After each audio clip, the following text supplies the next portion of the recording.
है ये ठग है, एक नंबर का। लोगों को ठगने के लिए आया है। भजन गाकर, कथा गा करके और बाजा बजा करके ठगने के लिए आया है। एक नंबर का ठग है, कहेगा नहीं? तो उसी तरह से स्वामी जी हर जगह पर जाते थे और उन लोगों से संपर्क बनाते थे। भैया आपकी सत्संग से मैं बड़ा खुश हूँ, लेकिन आप जानिए एक बात बताइए, परमात्मा को आप जानते हैं? कि नहीं, परमात्मा को तो भैया हम नहीं जानते हैं। हम तो वेद ग्रंथ शास्त्रों का अध्ययन किया है, उसी के अनुसार हम प्रवचन करते हैं।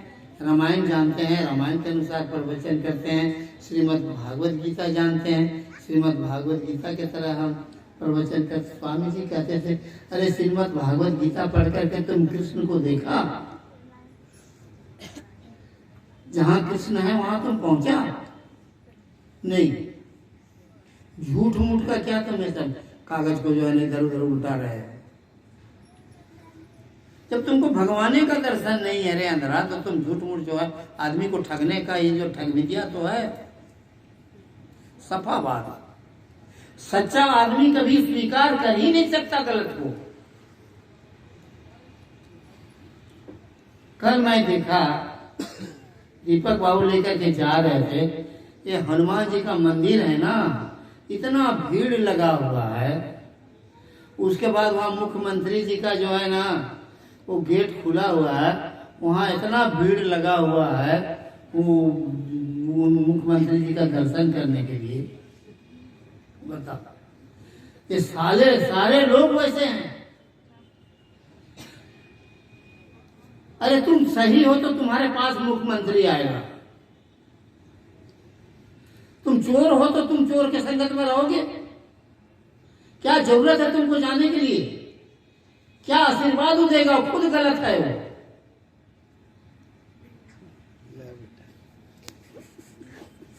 आशीर्वाद देने वाले लोग अलग होते हैं, छूट रहते हैं, उनको पीछे कोई बॉडीगार्ड नहीं होता। उनको कौन बॉडीगार्ड उनको बचा सकता है बताओ?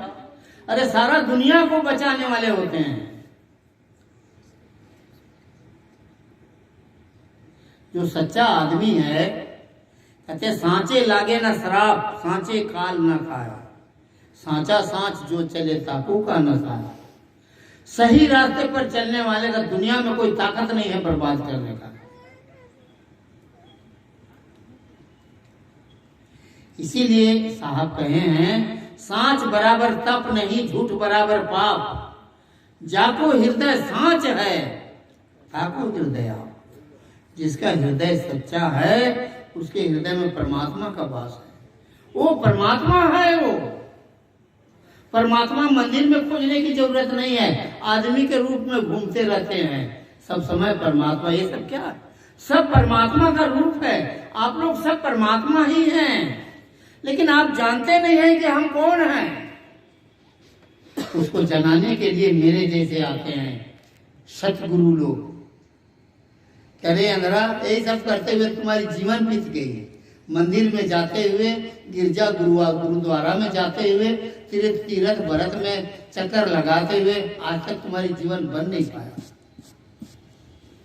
अरे तुम खुद मालिक हो, तुम खुद परमात्मा हो। मुंह को कहाँ ढूंढो बंदे, मैं तो तेरे पास में। नाम है काबा में, नाम है कैलाश में, नाम है जोग में, नाम है जप में, नाम है तप में, नाम है पूजा व्रत उपास में, नाम है क्रिया कर्म में रहता, नाम है योग संन्यास में। मुंह को कहाँ ढूंढो बंदे, मैं तो तेरे पास में। अरे तुम्हारा रूप ही तो मेरा रूप है।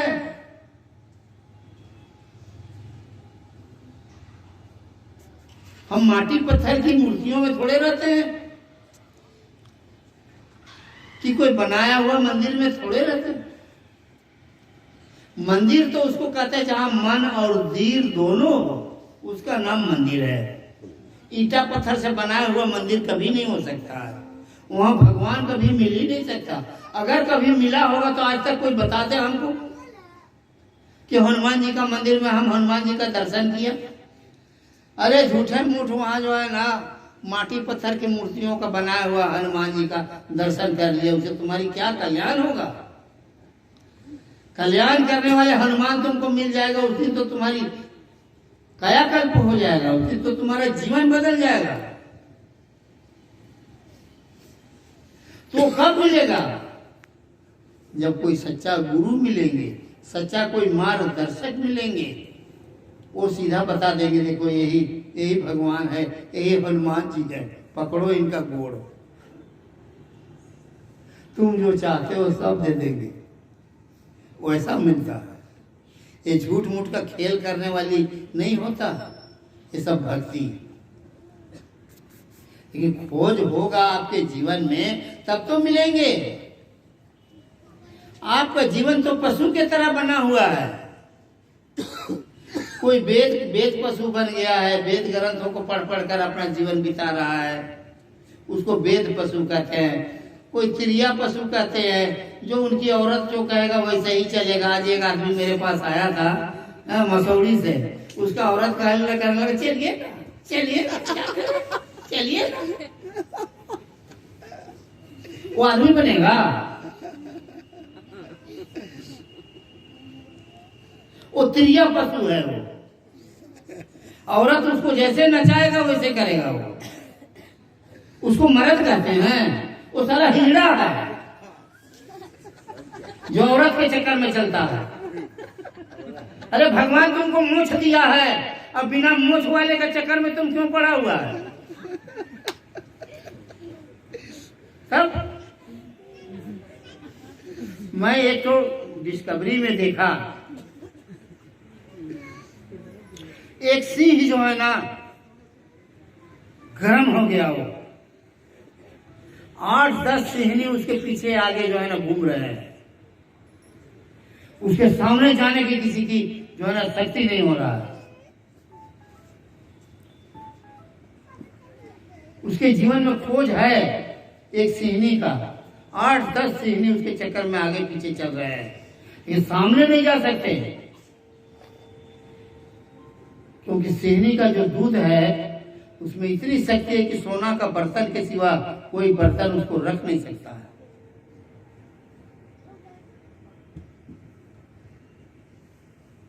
वो सिंहनी के पीछे वो सिंह नहीं जाता।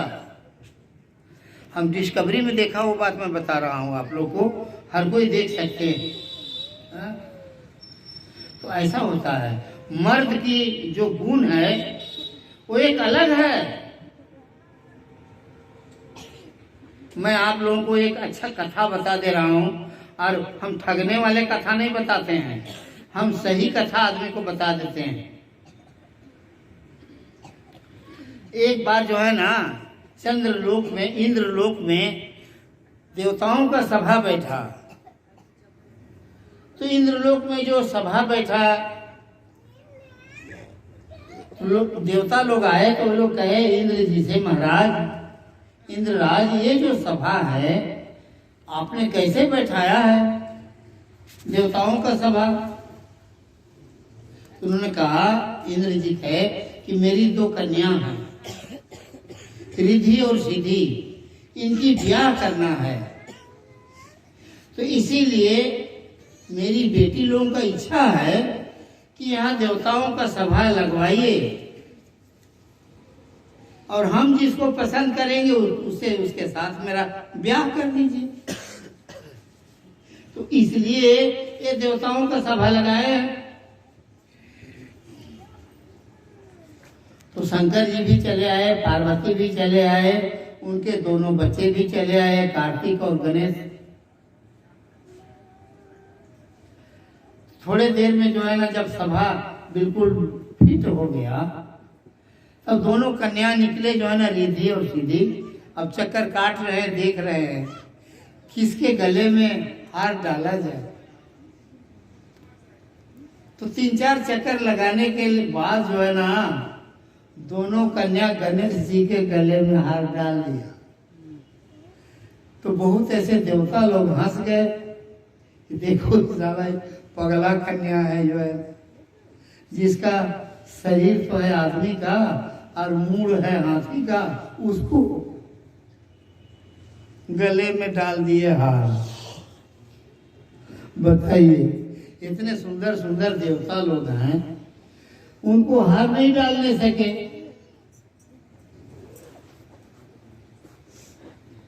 तो सबसे ज्यादा चंद्र जी हंसे, चंद्र देवता।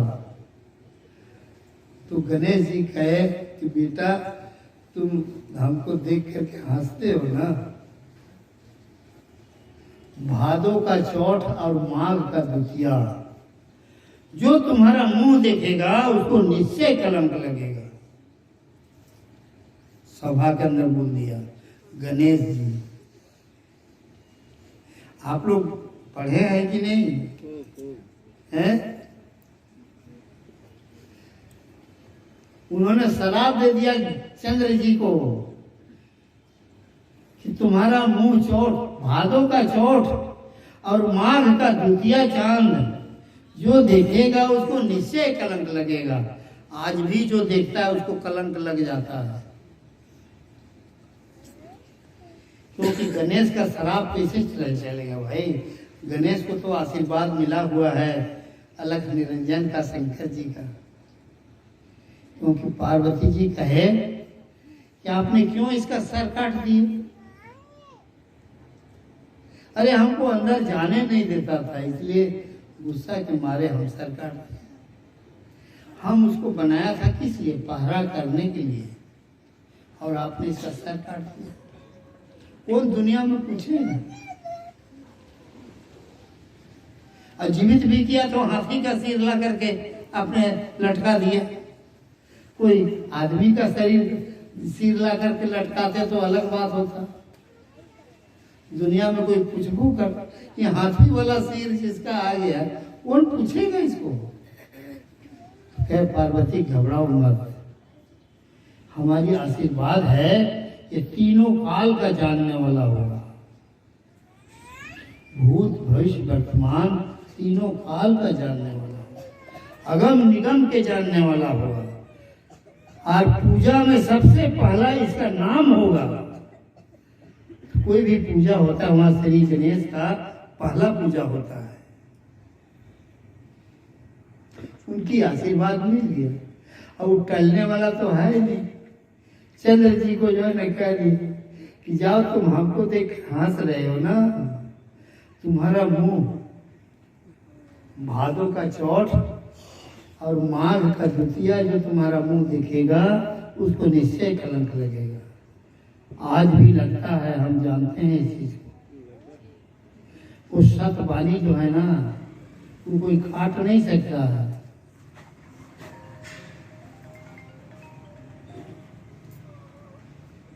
तब शादी होने का सवाल, अब गले में तो हाथ डाल दिए दोनों, रिद्धि सिद्धि जो है ना गणेश जी को। तो शंकर जी कहे मैं खुश नहीं हूं, क्योंकि वो तो मेरा छोटा बेटा है। बड़ा बेटा मेरा कुंवारा रहेगा और मेरे सामने छोटे बेटे का शादी हो जाए तो फिर क्या, कितना दुख की बात है। तो बड़ा नियम गड़बड़ हो जाएगा ना भाई। अब मैं नियम बना रहा हूं कि ये पृथ्वी का परिक्रमा करके जो सबसे पहले आएगा उसके साथ रिद्धि सिद्धि का शादी होगा। तो तुरंत कार्तिक जी अपना मयूर में बैठे और उड़ गए पृथ्वी का परिक्रमा करने के लिए। बहुत देर हो गया, देवता लोग कहे गणेश जी आप जहां का तहां बैठे हुए हैं, बात क्या है? अरे कार्तिक तो बहुत पहले निकल गए हैं, पृथ्वी का परिक्रमा करने के लिए कब जाएंगे आप?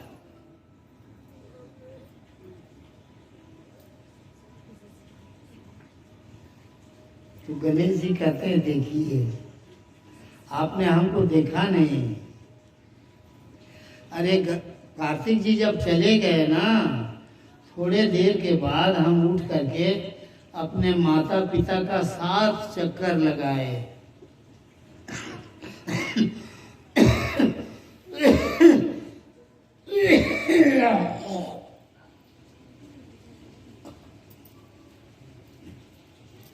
और बैठ गए अपने आसन में। तो बात तो सही है, लेकिन अभी तक तो आप पृथ्वी का परिक्रमा करने गए नहीं। अरे आपको मालूम नहीं है पृथ्वी का क्या, पृथ्वी का और आसमान का परिक्रमा हम एक बार नहीं 7 बार कर लिया। तुम्हारे पास ज्ञान नहीं है, तुम नहीं जानते हो। गणेश जी कैसे भाई, तो बड़ा अचंभा की बात है, ये तो पहली बार सुन रहे हैं। तो देखो पृथ्वी से बड़ा माँ है और आसमान से ऊंचा पिता है। हम अपने माता पिता का 7 बार परिक्रमा करके बैठे हुए हैं, तो फिर शादी हो जाता है। किसी को देवता तक को भी मालूम नहीं था ये सब बात। आप लोगों में किसी को मालूम है? हैं? बताओ भाई, कौन जानते हैं? हाथ उठाओ जरा देखते हैं हम। इधर एक तो ये हाथ उठा रहा है। हैं? अब जानकारी है वो ना हाथ उठाएगा। अरे तुम तो ठगू है रे। ये दक्ष इसका नाम है ना, ये तो शंकर जी का बाप है, इसलिए जानता है। शंकर जी का ससुर है। शंकर जी का ससुर है। हाँ। तो ऐसा होता है बेटा। तब मालूम हुआ। तो बताइए माँ और बाप दुनिया में कौन होते हैं? धरती से बड़ा माँ होता है और आसमान से ऊंचा पिता। इनका सेवा जो कर दिया दुनिया में, उन्हीं को सतगुरु मिलते हैं और सतगुरु को वही जान सकते हैं। उन्हीं का संस्कार उनके आशीर्वाद से मिलता है। माँ बाप का आशीर्वाद को दुनिया में कोई काट नहीं सकता है गुरु के सिवा।